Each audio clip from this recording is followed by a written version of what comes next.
Hello. Welcome to another episode of Lost Negotiations. I'm your host, Brother Mike. Thank you guys for listening and thank you for following us on our social media platforms. Today, we'll be having another installment of our I Can Fix Nigeria by Myself series. For those of you who are not familiar with the country Nigeria, I wanted to give a quick context of the country, the background, especially in the light of the upcoming 2023 election next year. Speaking of geography, Nigeria is located in Africa. It is bordered on the west by Benin Republic, on the north by Niger, on the northeast side by Chad, and on the east by Cameroon. Nigeria also, to the south, has the Atlantic Ocean. Speaking of other things like religion, Nigeria is divided into two, and that's in northern Nigeria and the southern Nigeria.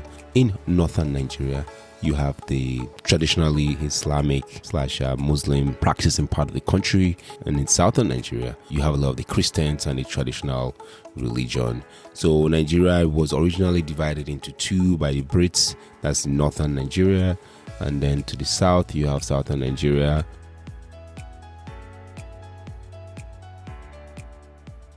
Right after independence, the southern Nigerian part got divided into two. So there's the southeast and then there's the southwest. Nigeria has three major, or should I say the three largest ethnic groups. That's the Hausa. The Hausa is in the north. Then to the southwest, you have the Yoruba. And then to the southeast, you have the Igbos. Now, for the southern part of Nigeria could be divided into the southeast, the south, and additional regions. But for our purposes, we just see there are three parts of Nigeria. That's northern Nigeria for the Hausa tribes, southwestern Nigeria for the Yoruba tribes, and southeastern Nigeria where you have the Igbos. Some also say Nigeria has about 400 tribes and 450 ethnic groups. But let's just keep it simple. Think of Nigeria, there's the Hausa tribe, there's the Yoruba, and then there's the Igbo tribe.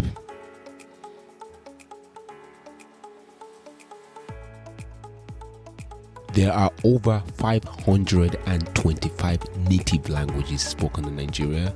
The official language is the British English. So Nigeria does speak English, and this is courtesy of our colonial masters. And there's a local English, also known as the Pidgin English.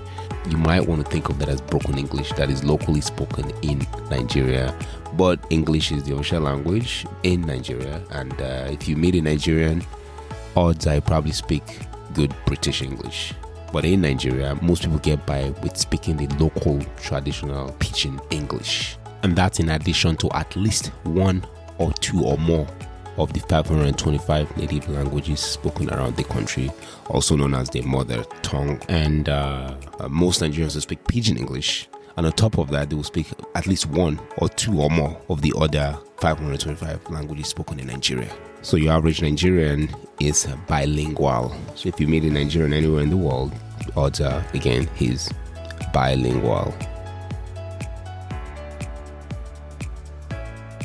So Nigeria got its independence in the year 1960 from the British, and the British monarch Elizabeth II, the Queen Elizabeth II, was actually the head of state between 1960 and 1963. And that was important because the new found country had to adopt a new constitution, and a few other administrative duties need to be prepared before the Queen can hand over to the officially elected president of Nigeria.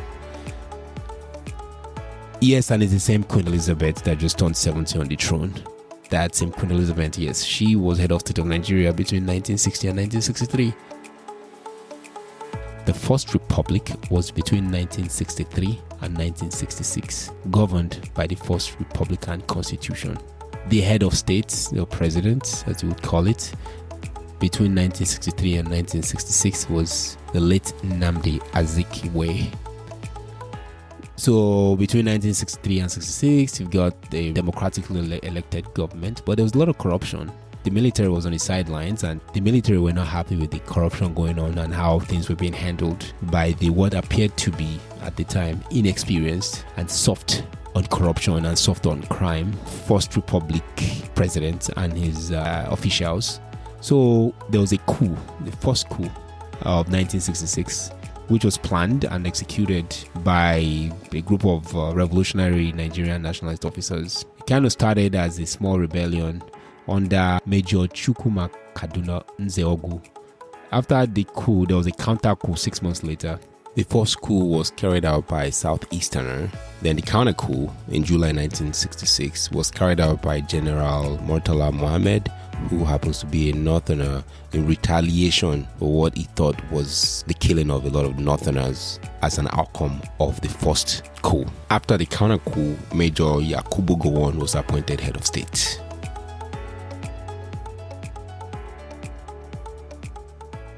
And that ultimately led to a civil war.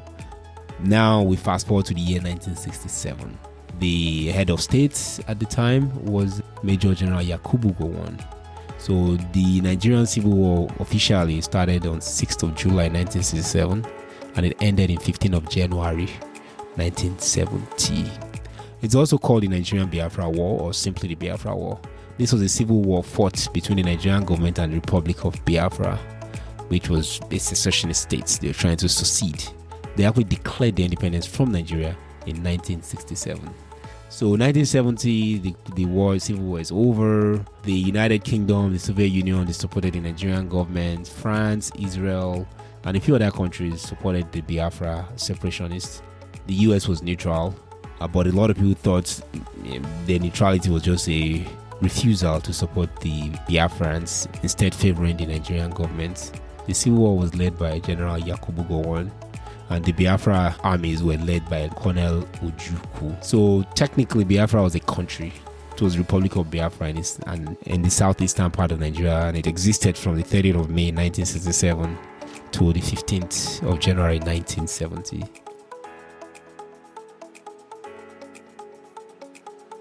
At the end of the war, the nation reunited and military rule continued for another 9 years.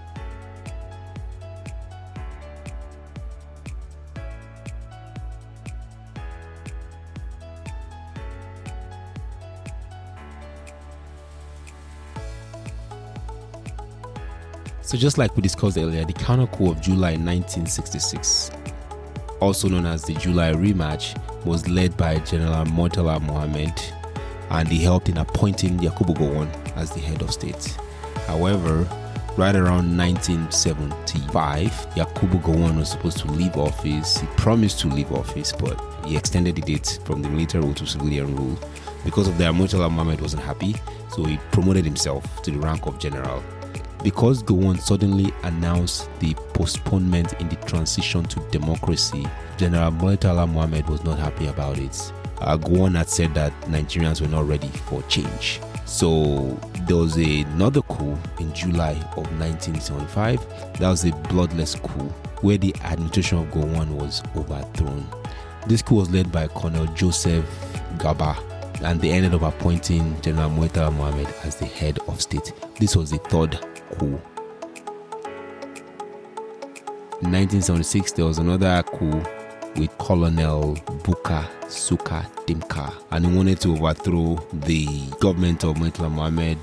This was a failed coup. Murtala ended up being assassinated, and Obasanjo was promoted as the head of state. This would become known as the fourth coup d'etat.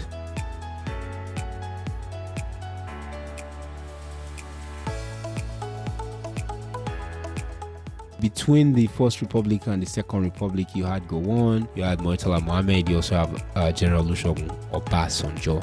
So we're talking 1979 at this point, which ushered the Second Republic. The Second Republic, there were elections and campaign, and Alhaji Shehu Shagari became the president in 1979. The Second Republic started with Shehu Shagari, Alhaji Shehu Shagari, and then there was another coup in 1983 that was led by Major General Muhammad Buhari. If that rings a bell, that's because Buhari is the current president of Nigeria.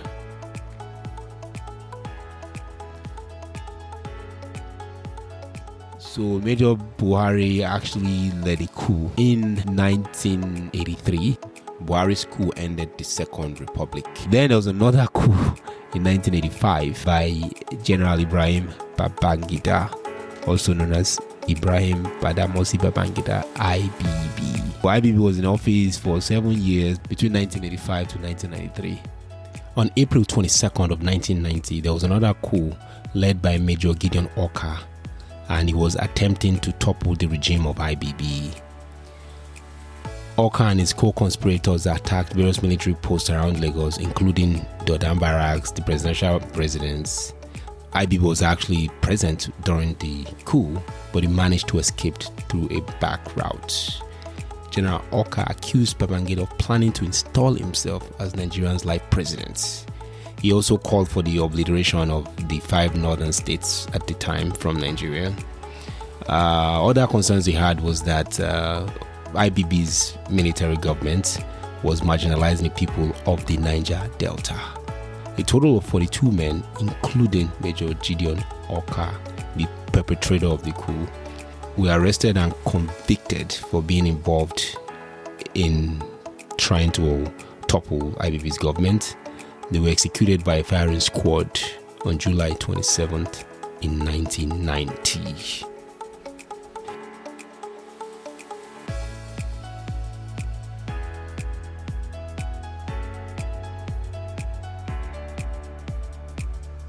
So after 1993, IBB resigned and he ushered in the Third Republic, otherwise known as the interim government. That only lasted 43 days under Chief Ernest Shonekan. Shonekan's rule is considered the Third Republic. After Shonekan, there was another coup by General Sani Abacha, who removed Shonekan from power. Abacha came into office. He was in office for 4 years and 203 days. Then he died in office, and then we had General Abdusalami Abubakar, who took power in June of 1998. Abdusalami restored us to the Fourth Republic. So right now, as of 29th of May 1999, the Fourth Republic commenced. General Obasanjo, again, if you recall, he was the military head of state between the First and the Second Republic, and was in office for just short of 4 years between 1976 and 1979, and then he came back again in 1999. Then after Obasanjo left office, Obasanjo by the southwesterner or southerner, then we moved back to the north. Alhaji Umaru Musa Yar'Adua of the PDP. He was in office for 2 years and 341 days. He died in office, and his vice president Jonathan of the PDP took over. Was in office from 2010 to 2015, and then in 2015, Jonathan lost to Buhari of the APC. So Buhari has been in office since 29th of May 2015.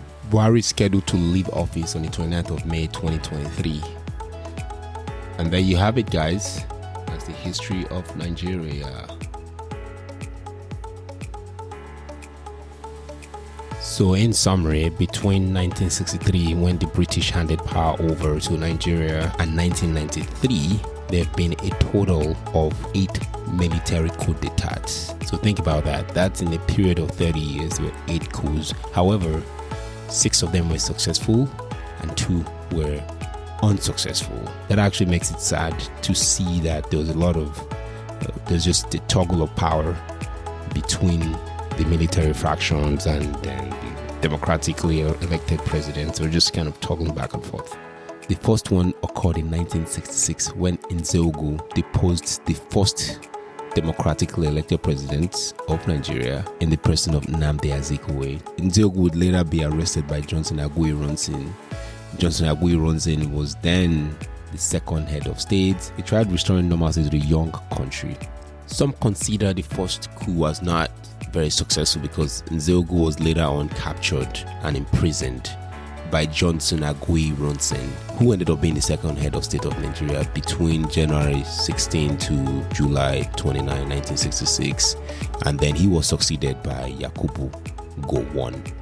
Aguiyi-Ironsi ultimately deposed Nnamdi Azikiwe.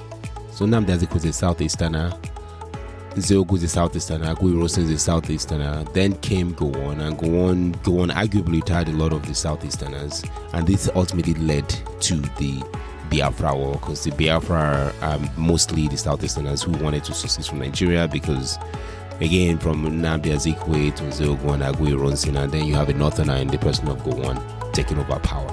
That was the last time the Southeasterners held on to power.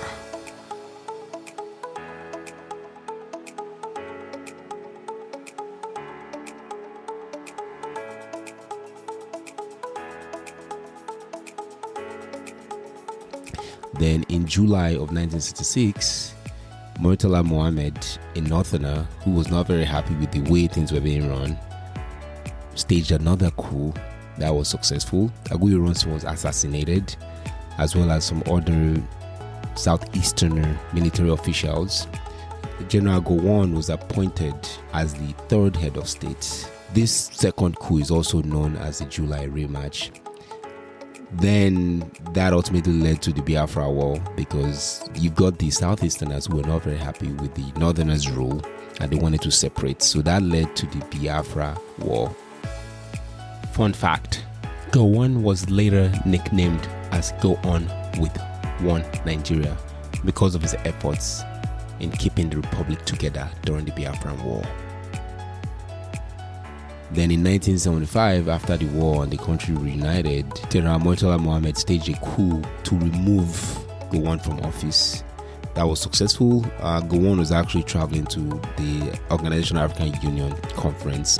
While he was not in town, Murtala Mohammed staged the third coup d'etat, and he was the fourth head of state. A year later, there was another coup by Colonel Bukasuka Dimka, who assassinated Murtala Mohammed on his way to his office in Dodan Barracks. Colonel Bukasuka Dimka was arrested and then he was executed at the Kirikiri Maximum Security Prison in Lagos in 1976. General Obasanjo was appointed as the head of state after the assassination of Murtala Mohammed, and he helped us return back to a democratic rule. General Obasanjo ushered the Second Republic. There was another coup. This time we're at coup number 5 by Buhari. Buhari deposed Shehu Shagari because he wasn't too happy with the way the country was being run by the democratically elected president. And then 2 years later, in 1985, there was a 6th coup. That's when IBB removed Buhari from office. There was a 7th coup in 1990, April 22nd, 1990, by Major Gideon Orka, when he wanted to topple the regime of IBB. IBB was present when that occurred in the presidential residence in Dodan Barracks, but he was able to escape through a back route. That was a failed coup attempt. A few hours later, 42 men were arraigned, including military officials and civilians that were accomplices of the coup. They were convicted and they were executed by a firing squad about 3 months after that. IBB tried restoring the Third Republic. There was the elections of June 12 with MKO Abiola. When IBB resigned from office, he put Ernest Shonekan in as the interim government. About 3 months into the interim government, aka the Third Republic, Abacha, at the time, he was the Minister of Defense, overthrew the government. It was a bloodless military coup, and Shonekan was forced to resign. This was the 8th coup, and that was a successful coup because Abacha went on to rule until he died in office. So it's not the history we hope for, but it's quite colorful, and that also shows some of the tension seen in the country today, especially between the Southeasterners and the Northerners.